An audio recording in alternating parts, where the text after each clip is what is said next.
Idol, naggagata po ako idol ng tambakol idol. Pinirito ko muna siya idol ng hindi masyadong luto para mas maganda sa idol, mas masarap ang ginataang tambakol idol. Pirituin muna siya hindi masyadong luto idol. Yan idol. Ito na siya idol, lalagyan na po natin siya na idol ng pitsay.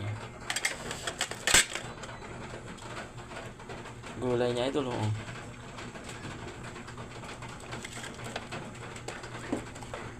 Dagdag pampalasa idol, gulay.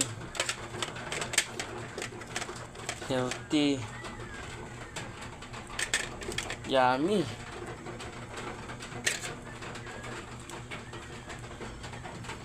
Tabunan na po idol yung ating pinirito na ginataan na tambakol. Masarap kasi idol pag maraming gulay. Mamaya idol. Mamaya luto na to idol.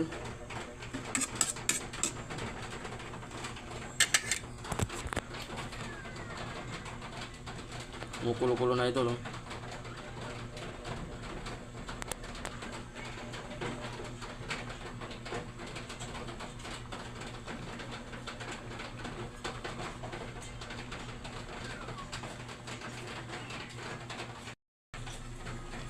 Yan idol, oh. Yummy idol.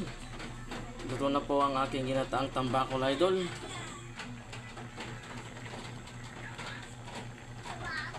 Sarap nito idol. Papapakain na naman ako ng marami nito idol, ah. Yummy.